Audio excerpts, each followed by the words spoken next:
अनंत कोटि दंडवत सतगुरु देव को। कल अपना विषय चल रहा था दिव्य दृष्टि में से, कि इस दिव्य दृष्टि से जिससे परमात्मा का साक्षात होता है, इसके लिए अधिकारी का होना जरूरी है। गुण होने चाहिए साधक के अंदर। पहला बताया था विवेक और दूसरा है वैराग्य। पहले गुरुदेव के पास आएंगे तो विवेक होगा इस व्यवहार के अंदर, उचित क्या है अनुचित क्या है, और परमात्मा का सिमरण का नाम का सुख जगत से बढ़ के है। सत्संग में जाए, पूजा पाठ करे, आस्तिक हो, ये साधक के लक्षण जब आता है। फिर सतगुरुदेव का सुनेगा तो फिर मिथ्या क्या है और सत्य क्या है, तब उसको समझ आएगी कि भाई बैठने से कि भाई जगत मिथ्या है, कुछ काल का है, और इसमें जो सत्ता वाला है, नियंत्रण करने वाला है जगत को, वो सत्य है। फिर उसकी खोज करेगा गुरु से कह के। तो पहला जो विवेक है वो साधक में होता है। दूसरा है वैराग। तो वैराग भी देखो इन्होंने कह दिया कि वैराग भी जब आता है साधक तो उसमें पूरा वैराग नहीं होता। क्या होता है उसको? वैराग का अर्थ है साधक में राग द्वेष शिथिल। देखो वैराग पूरा नहीं होता, और कैसा वैराग होता है भाई? वो राग और द्वेष जगत में करता है पर उसका शिथिल होता है, माने कम होता है। ज़्यादा राग द्वेष नहीं करता, जलता नहीं द्वेष में, वो करता है व्यवहार में, और उसमें व्यवहार के अंदर शिथिलता होती है, ऐसा उसका व्यवहार होता है। और वो सतगुरु के पास आ जाता है। और जब सतगुरु के पास आता है,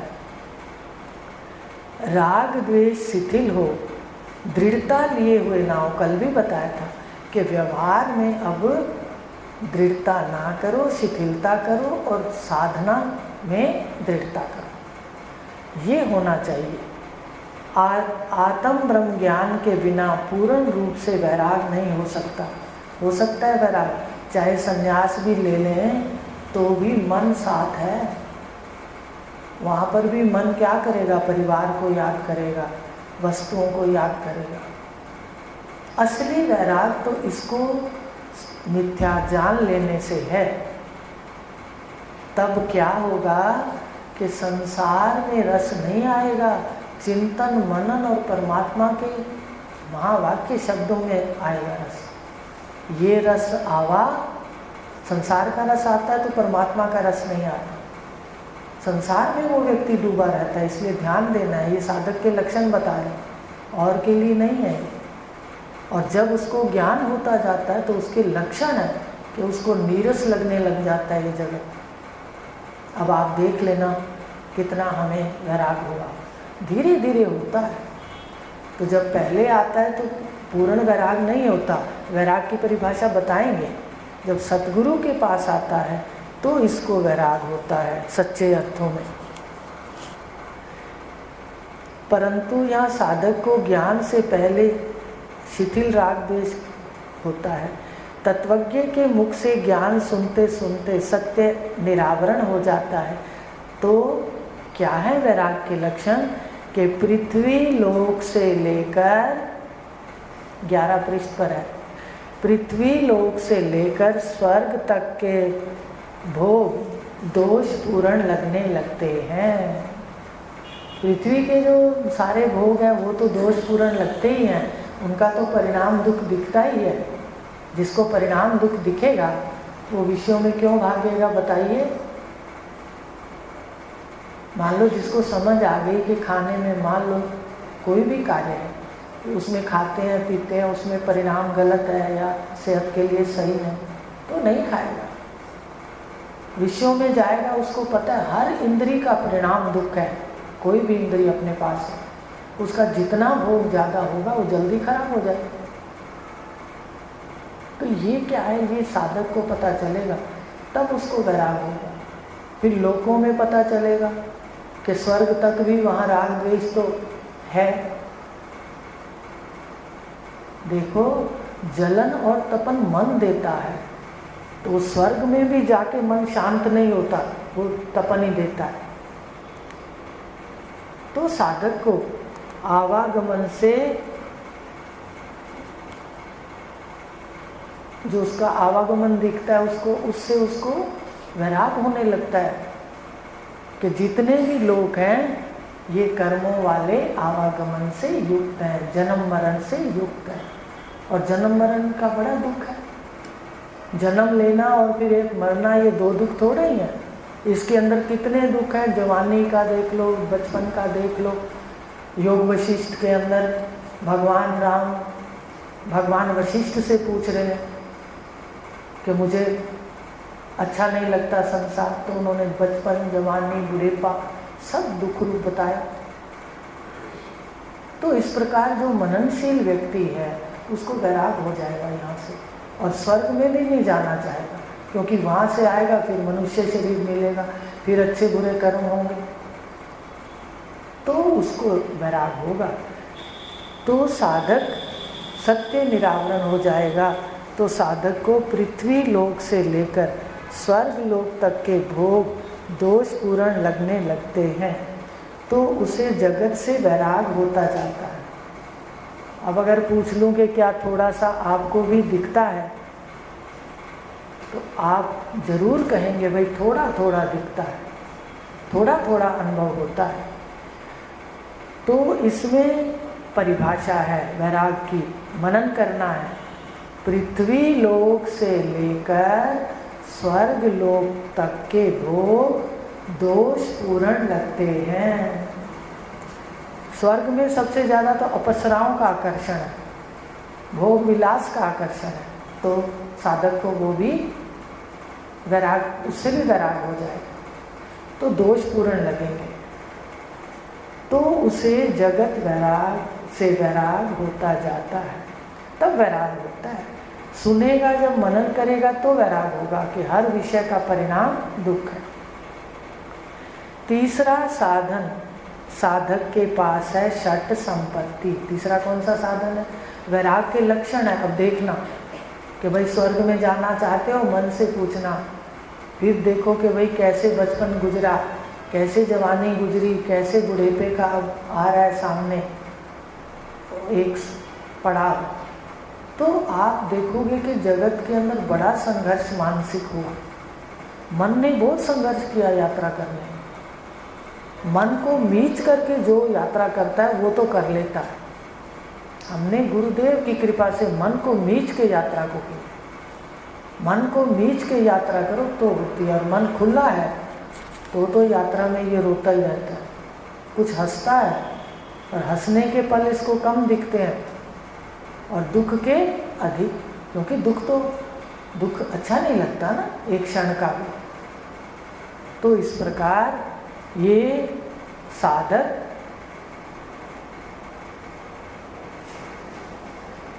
परिणाम देख लेता है सबके। बंगला, गाड़ी, धन, ऐश्वर्य, अब षट संपत्ति तीसरा साधन है। 6 संपत्तियां साधक के पास हों। तो अज्ञान में तो हम कहते हैं भाई बैंक में कितने गहने पड़े हैं, लॉकर में कितना पैसा जमा है, मकान कितने खरीदे हैं, ऐश्वर्य का सामान कितना है, गाड़ियाँ कितनी हैं, ये ऐश्वर्य माना जाता है व्यवहार के अंदर। पर भगवान क्या कह रहे हैं उपनिषद कि षट संपत्ति साधक के पास हो। बाहरी संपत्ति तो जानकर के आगे माया अपने आप आएगी, प्रारब्ध से भी आएगी और गुरुदेव के आशीर्वाद से भी आएगी और साधना से भी आएगी। आशीर्वाद से भी आती है, पुण्य बढ़ जाते हैं। तो कहा कि ये साधन तो अपने आप आएंगे, लेकिन जो षट संपत्ति है, शम दम उपरति। षट संपत्ति क्या है?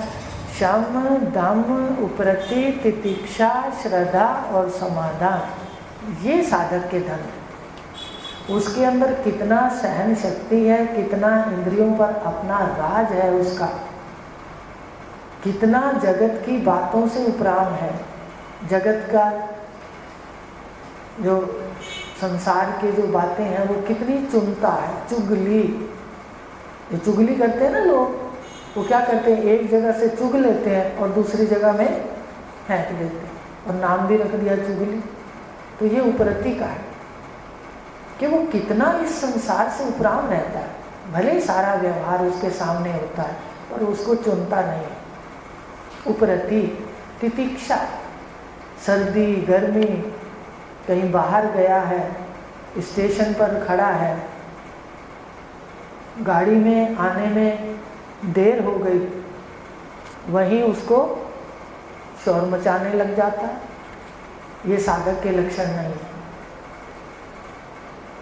थोड़ा गर्मी, मान लो लाइट नहीं है या कोई गर्मी है, कहीं जाना पड़ा, तो शांत भाव से ये सब करेगा।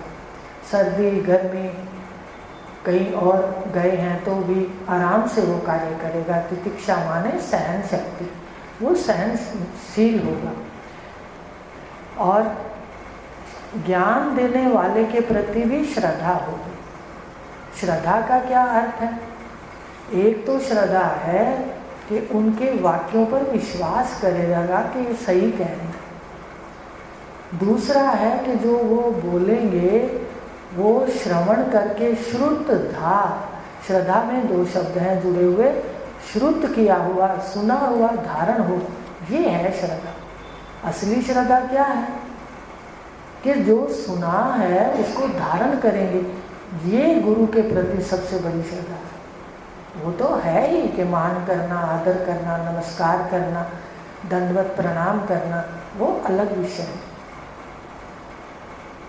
लेकिन ये जो श्रद्धा है, सुने हुए को धारण करना, ये असली श्रद्धा है कि हम जो वो कह रहे हैं उसको हम धारण करें जीवन में।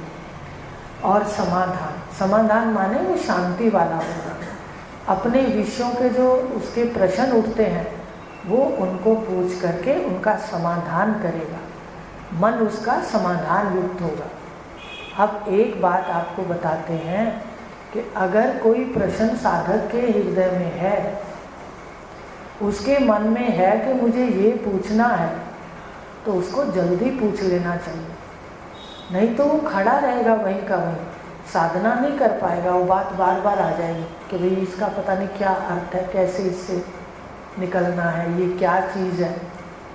तो इसको कहते हैं समाधान, कि वो बिल्कुल अपने शंकाओं का समाधान भी करता है तो शांति रहती है परमार्थ में उसको। तो ये लक्षण साधक के अंदर हो। षट संपत्ति क्या क्या है? शम, दम, उपरति, तितिक्षा, श्रद्धा, समाधान। यही साधक के 6 धन हैं। यही उसकी षट संपत्ति है। मनोनिरीक्षण करना, मन पर शासन करना शम कहलाता है। इंद्रिय निग्रह दम कहलाता है। इंद्रियों का निरीक्षण करना दम कहलाता है, दमन। देखो, मन के पीछे रहो सदा, इंद्रियों के पीछे रहो, इसके साक्षी रहो, तो आपको पता चलेगा कि ये क्या हो रहा है सामने। इंद्रियां गलत प्रवृत्ति में जाएंगी, मन उनको ले जाएगा गलत रास्ते, आपको दिखेगा। आप साथ नहीं दोगे, आप साक्षी पद पर बैठ जाओगे कि मैं साक्षी, तो ये लौट के घर आ जाएगा, मन भी और इंद्रियां भी। तो इस प्रकार मन का निग्रह हो, इंद्रियों का निग्रह हो, वर्ण धर्म के अनुसार व्यवहार में वर्तना ही इंद्रियों का दमन है। भाई वर्ण धर्म के अनुसार वर्तेंगे, इंद्रियां उश्रृंखल हो जाए, मन उश्रृंखल हो जाए, स्वेच्छा से चलने लगे, ये नहीं होगा। तो जो वर्ण धर्म के अनुसार कहना मानता है अपने ऋषियों का, तो वो बिल्कुल जो भी गलत होता है वो उसको काट छाड़ देता है, उस रास्ते नहीं जाता, तो अपने आप ही दमन हो जाता है, इंद्रियां अपने आप ही समाहित हो जाती हैं। तो इस प्रकार विषय लोलुपता का ना होना उपरति है। विषयों में दौड़ दौड़ के जाना, विषयों के लिए पागल हो जाना।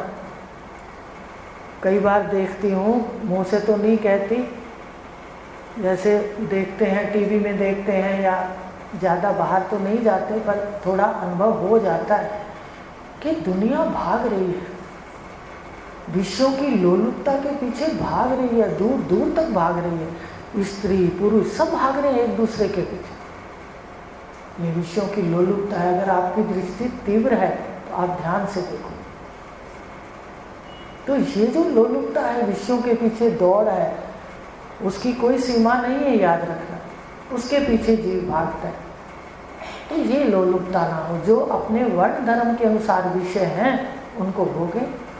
ये है कि वर्ण धर्म के अनुसार जो विषय हैं उनका भोग हो, लेकिन लोलुपता ना हो, प्यास ना हो विषयों की, उसके पीछे भागा दौड़ी ना हो, सही और गलत का भी ज्ञान ना रहे, ये बात ना हो। इसको विषयों की लोलुपता कहते हैं। ध्यान से देखोगे तो आपको पता चल जाए।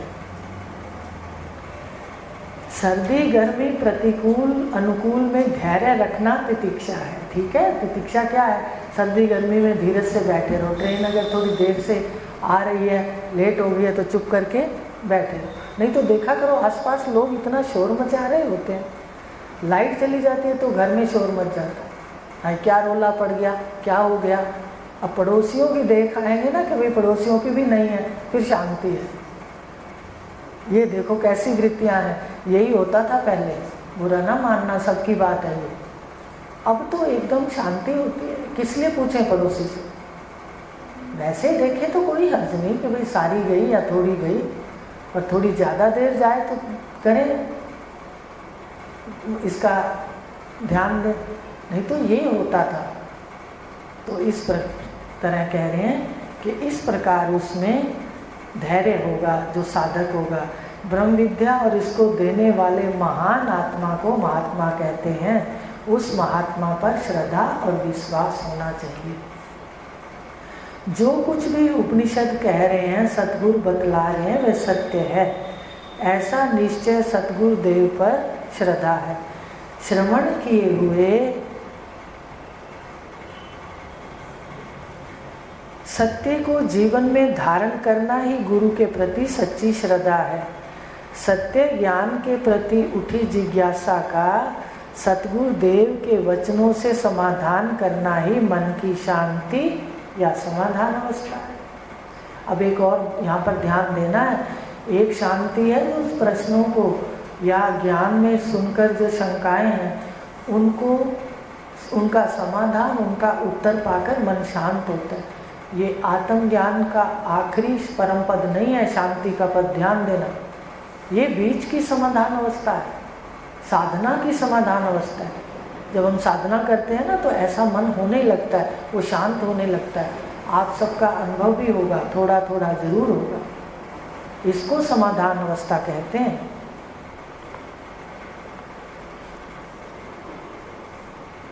मन की शांति या समाधान अवस्था है। आत्मज्ञान की गहरी शांति से पहले, देखो आत्मज्ञान की गहरी शांति नहीं है, उससे पहले साधक में विवेक, वैराग्य, षट संपत्ति आती है। ध्यान से सुनना।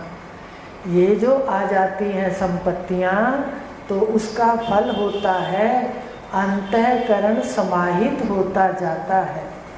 साधक इन गुणों से जैसे जैसे संपन्न होता जाता है उसको शांति का अनुभव होता है। ये तो सबका अनुभव है कि जैसे जैसे हमारे ये गुण अंदर आते जाएंगे तो हमारे अंदर, मन के अंदर शांति आती जाएगी। तो ये शांति इसी को समाधान का, जो साधनों से आती है, जो संपत्ति से आती है, सद्गुणों से आती है, इसको शांति को कहते हैं समाधान अवस्था। और आत्मज्ञान के बाद जो परम शांति होगी उसको कहते हैं स्वरूप शांति। अपने गुरु वंदना में पढ़ते हैं ना, चैतन्यम शाश्वतम शांतम शांतम। वो शांति जो है अपना स्वरूप, वो तत्व ज्ञान में ब्रह्म स्वरूप में स्थित होके आती है। और ये शांति कौन सी है? ये सद्गुणों की शांति है। ये ना समझ लेना कि भाई हाँ अब तो ज्ञान हो गया, हमें तो शांति आ गई। शांति आई, ये समाधान अवस्था है। अभी देह अध्यास पड़ा हुआ है, मनन करना। देह का अध्यास बहुत देर से छूटता है, बहुत प्रयासों से छूटता है। ना तुम रूप हो, ना तुम नाम हो, ना तुम जाति हो, ना आश्रम हो, ना वर्ण हो। जब तुम ही नहीं हो तो गुरु को कैसे समझते हैं?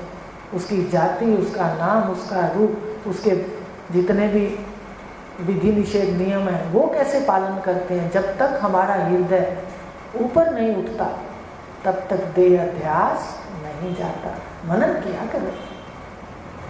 गुरुदेव के शब्दों पर मनन करके पता चलता है कि ये बातें सही। तो कहा ये स्वरूप की स्थिति की शांति नहीं है, ये तो साधनों की शांति है। साधक इन गुणों से जैसे जैसे संपन्न होता जाता है उसको शांति का अनुभव होता है। इन गुणों के स्वरूप, परिणाम स्वरूप जो कुछ थोड़े से समय की शांति होती है उसको समाधान अवस्था कहते हैं। यह स्वरूप स्थिति की गहरी शांति नहीं है, शंकाओं के समाधान की ही शांति है। भौतिक जगत से मिलने वाली मन की शांति से, भौतिक जगत से मिलने वाली मन की अशांति से, भौतिक जगत से क्या मिलती है? अशांति मिलती है। कोई काम करके देख लो, थोड़ी देर शांति होगी, फिर वो मान लो कोई चीज़ ली वो खराब हो गई तो अशांति। मान लो संतान को सब तैयार कर दिया, स्थित कर दिया, पढ़ा लिखा के सब कुछ, अगर वो अनुकूल ना रही तो अशांति। जो हमने उनको दिया जीवन भर, समझ नहीं थी पहले, तो अब समझ आती है कि हम उसको देते हैं, पलट के वो फिर उधार हमें वापस करते हैं बुढ़ेपे में। अगर वो वापस नहीं करते, अच्छा व्यवहार नहीं करते तो अशांति। शरीर है, इसको इतना खिलाते हैं, पिलाते हैं और इतना हिष्ट पुष्ट रखते हैं, सुंदर सुंदर चीज़ें पहनाते हैं, इसके लिए कितना भ्रमण करते हैं, आराम की वस्तुएं खरीदते हैं। ये भी पलट के क्या देता है बताइए? दूसरे से क्यों गीला करते हैं? इससे करें ना कि दिरानी जिठानी तो ऐसी है, अरे अपना शरीर ही कैसा है, इसने भी पलट के क्या दिया? यही तो परिणाम देखना है, तो ही तो आसक्ति छूटेगी। तो इस प्रकार ये जो जगत है, इससे मिलने वाली मन, जगत माने जो गति कर रहा है, जो सामने, इससे अशांति मिलती है, उससे मुक्ति चाहना ही मुमुक्षा यानी मोक्ष की इच्छा है। अब ये सारा मनन करेंगे ना, पहले से बाहर बोलना नहीं है, याद रखना।